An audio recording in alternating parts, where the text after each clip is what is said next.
Now we have a question from Grateful in Gladwin, Michigan. So shout out to Grateful. I've got family in Gladwin. Mhm. And Grateful says, I am in my late 70s. I own my home outright. The people next door help me take care of my home. They have watched out for me ever since my husband passed away several years ago. I want to leave them my home when I pass on. I do have a brother who insists that I deed the home to the family, but I don't want to deed the home yet because I will lose my principal property exemption. How do I leave this home to my neighbor slash friends when I die? From Grateful in Gladwin, Michigan. This is a good question. Actually, it's really good. It's also very nice instead of mad and or pissed Right. or ticked or whatever. I think It's this is the first positive question we've had in a long time. I am well, grateful for the positive yeah, question. yeah, thanks. Um, well, I mean, well, it's important that when you're listening to this question, you understand that it's a free and clear home. So she's concerned. Well, the first thing I would say is good for you for doing what you want to do with the home. Apparently, the brother wants to take the home and put it through the family. Wants her to leave it to family members. So the only way that you can let your wishes be known as to how things should be distributed, whether it be personal property or real property, is you have to either have a will, or you actually have to do an outright deed, or you have to have a trust. Mhm. Okay. And that's the only way that they can make sure that that property gets to whoever they want it to go to. Okay. Without it, if the person dies without a will and doesn't have the property in trust or didn't make a deed, then the state will determine where that property goes. And Right. guess what? It's at that point, that's why it's important about this brother. If that's the only heir that she has, that brother will get the property or a related, somebody within the Mhm. bloodline. So that's how property is distributed under the state. It's called intestate. So she wants to avoid it going through to probate, and she also wants to make sure she has a will. However, another way to do this, to make sure that her friendly neighbors who care for her or them are provided for, and that's how they want to show their gratitude, is that this person can create it's called a contingent remainderment deed. Another name for it that is generally known by is called a ladybird deed. Okay. And it basically is a certain type of deed that will allow the homeowner to convey the property to another party without Mhm. going to court, but it only takes effect upon the individual's death, and so long as that individual has not deeded the property to somebody else. Right. So there's this intervening period. So during their lifetime, they own the home, and therefore there's no conveyance. And if there's no conveyance during their lifetime, then the principal property tax exemption will remain, because otherwise the property taxes will go up through the roof. Mhm. Um, and upon death is when the ownership interest transfers to who this individual would like it to go to.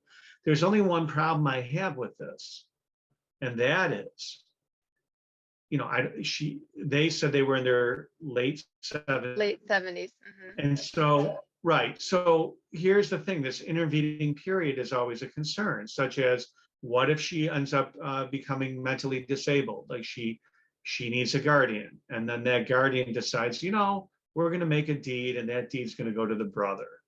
Sure. Got it? Mhm. So that's not good, although there's some issues there with guardianship and relations and conveying property. But that intervening period becomes problematic. So one of the other ways that you could do it is also have a will that names an individual upon death. You can do that. Okay. Would that be like a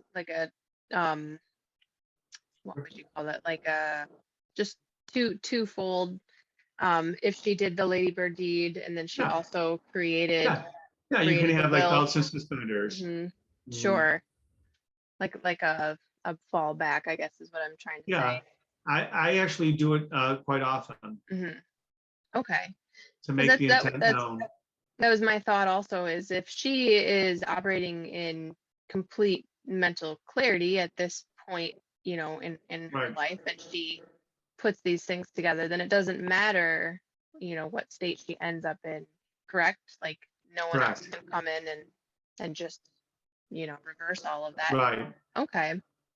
Okay, and then just to clarify for those who are listening, her main concern was losing her principal property exemption. So right. when you record the ladybird deed, now then that's another point, is they would need to record that, correct? Not just draft it and Yeah, sign it and hold onto it. They need to take that to the county and record it, correct? well, the deed is, Blair, let me just tell you, a deed is valid when you have a grantor, a grantee, and a Hmm. delivery, okay? Okay. So long as the grantor delivers the deed with the intent to give to somebody else, the recording does, lack of recording does not make a deed invalid, Okay. okay? But recording a deed puts the world on notice. The law likes to say puts the world on notice that there was a conveyance, and this Hmm. protects future unaware buyers, right? It Sure. actually, by making sure that we record deeds and conveyances, we're putting the world on notice, so we take away confusion as to who owns property, right? Hmm. So the recording is nothing, it's not a blessing to make the deed valid or not, okay? But the law does encourage people to record their instruments and rewards those people who record them above all others who fail to record their deeds. So if I have a deed and you have a deed to the same property and Hmm. it's deeded on the same date by the same person, but I record my deed before you do, I actually have a superior right to the property, okay, Okay. than you That do. was that was my question, was if a deed is created today but not recorded, Yeah, and then a deed is created 3 years from now but uh, recorded, right. that recording doesn't negate the original deed. No, That correct? the recorded deed actually has superior, is superior. Okay, well Okay, that was my question, or right. my, But you what know, I'm saying is, it's just, okay, what I'm saying is it doesn't invalid, by not recording a mhm, deed doesn't make a deed invalid.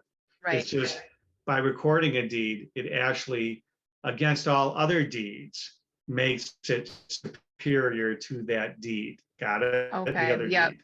So it would behoove them to record it in case Record it. Right.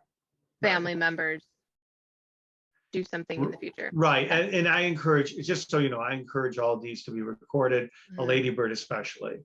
Okay. Okay. All right. Thank you, David. I just want to say, Blair, people actually, you wouldn't believe it, but people do have deeds sitting in their estate plans or sitting around the house, and Hmm. they don't do anything with it. And then they come and they go, but I got this deed. It's like, yeah, but if there's another deed out there from the same grantor, and that one's been recorded, that deed actually is superior to your deed. That's Hmm. the difference. Yeah. Okay. It's that little So, tidbit of knowledge, that little action step that could just break your heart in the future. well, you know, break your heart is actually a really nice way of saying it. I call it creates nothing but legal vomit. Yeah. Okay. A lot of Devastating. problems. That was an Devastating. excellent Goodness. question. Good follow through on that one, Blair. So for those of you who are watching, David and I sit down and we plow through a list of questions, and then he breaks them up individually and puts them on in chunks for you on YouTube. So if for some reason you are not watching this video on YouTube, go to David's YouTube channel, just type in the search engine Proven Resource or David Sobel, and his whole channel will pop up with tons of resources, tons of other questions, comments, concerns from viewers just like you, all sorts of different answers to Yeah. questions regarding real estate, finance, contracts, probate, etc. Like David says, if it touches real estate, you guys handle it, right? Right. All right. So David, Thank you. if the viewer at home wants to reach out to you and get their own questions answered directly, personally, how can they reach out to you in your office? Just 888-789-1715. It's the easiest way to get in touch with us. You can go online again to provenresource.com. We have a scheduling page. We have pop-ups to make appointments there, but we really prefer just call in. It's the easiest Sure. way to figure out, how we can help you. And that's about it. I really appreciate the time, Blair. Thank Sure. you. Yeah, it Oh, was we good appreciate session. yours as well. All Thank right. you. Thank you, David, and thank you Okay. to all of you who are watching, and we will see you on the next video.